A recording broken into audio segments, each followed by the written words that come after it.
Laurel Police Detectives arrested a 16-year-old male in connection to a series of thefts from autos across multiple jurisdictions.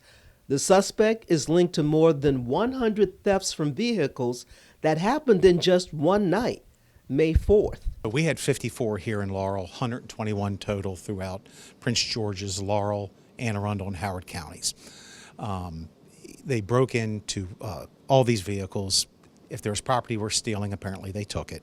It is kind of mind-boggling how many cars get hit in one night like that. Last Friday, May 23rd, Laurel detectives arrested the juvenile at his home in Beltsville. The suspect was found with the keys to the stolen vehicle used in the crimes, as well as keys to 25 other cars and several stolen items. Chief Hamill stresses there must be more accountability for juveniles committing crimes. And within 5 hours, he was ordered to be released by DJS. That's their prerogative. As I said before, I don't think it's nefarious on their part. I think they have kind hearts, good intentions with it. But sometimes the accountability piece is missing, and releasing him back into the same environment that he came from, where he was out at all hours of the night and early morning breaking into cars and causing other issues. I just question that decision there. He should have been taken out of that environment, in my opinion. While investigators are working to identify the owners of the stolen property, Chief Hamill advises residents to remain diligent and aware of their surroundings. If I could just ask the people in the community, pay attention to your surroundings, pay attention to your neighbors' surroundings. Please let us know, report any suspicious activity. We will handle it in a legal, constitutional, moral manner. We are not the enemy of the community. We are here to help you. So report it, we'll come out and handle it the right way. Look out for each other. I'm Joyce Jackson for Laurel TV.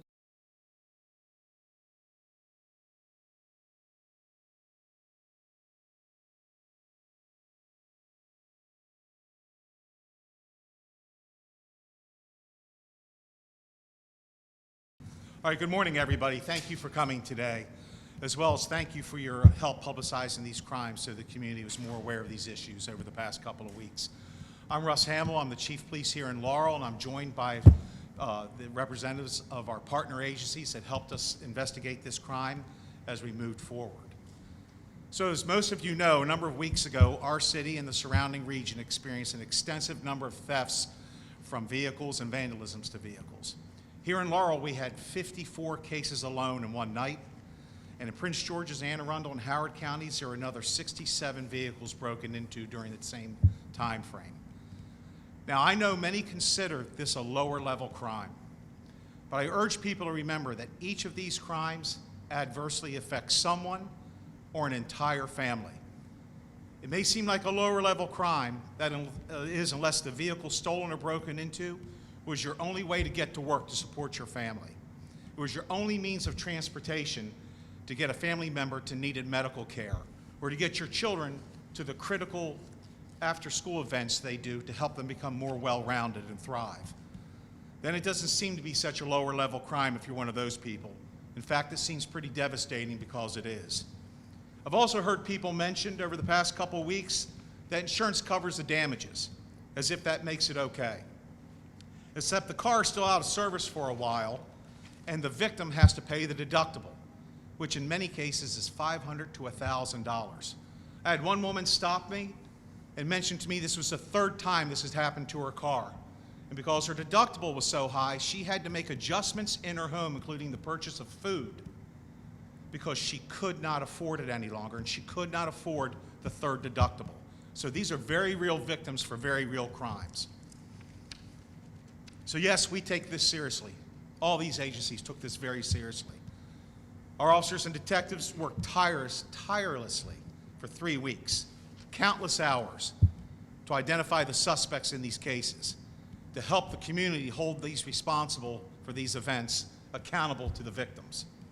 This extensive work paid off at the end of last week, when while working with our partner law enforcement agencies, we arrested a young man, 16 years of age, and managed to link him to all 121 events throughout the region, including every event here in Laurel.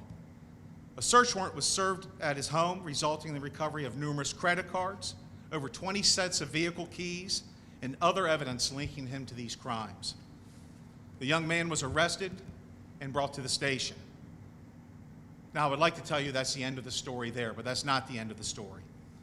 Our detectives, with the support of the state's attorney's office, contacted the Department of Juvenile Services here in Maryland and requested that the young man be held due to the extent of this crime spree, his extensive damage to the community, and the harm to so many victims. We don't do this lightly. We don't ask for young people to be held on a whim. We do so to help protect the community and them. However, DJS advised our detectives to release him back into the home then. They noted that he did not have a prior record, although I would offer well over 100 cases in one night gives you a pretty good record to go on. That he was not a flight risk, and I'll address that in a moment, and that these were not violent crimes, as if that lessens the impact on those 121 victims. So yes, 5 hours after we were at his house, he was released back into the community, back into the environment that allowed him to be out roaming the streets in all of these counties late at night and in the early morning, doing these crimes to begin with. 5 hours. I have little hope there will be further accountability for him due to this broken system, due to this gap in the concern for his safety and the public safety, except from the police departments. I have some hope, but not much. Also adding to this, I will note, this is after he returned to the home early the morning we were there to serve the search warrant, in a vehicle he had stolen earlier that night, which happened to be the same vehicle we believe he stole a couple of weeks ago that we recovered near his home a couple of days before the search warrant. Yes, he went back out and stole the same car and brought it back, which is the same cars you've seen in the videos. Finally, although under Maryland law, we are not permitted to interview him because of his age, I'm glad to let you know that through further painstaking work by the detectives and officers in this case, we've managed to identify 2 more of his accomplices, and they will be in custody later today to be held accountable for these crimes. To the community, I want to let you know, we've heard you. We know you are very, very upset about these crimes. We know the adverse effects it has upon you and your families. And the police departments you see up here today, we care. We take action that we need to take to help protect you and try to help make you whole. The system's broken, but it's not broken here. Thank you. Any questions? Can you speak up just a little bit, please? Joseph Hall with NBC4. You said that the system's broken. The 16-year-old has been released back home. He's not under custody anymore, but he has been charged. What do you expect will happen there? Honestly, I have little hope it's going to go further than that. I have little hope that these 121 victims will be made whole, because they should be made whole.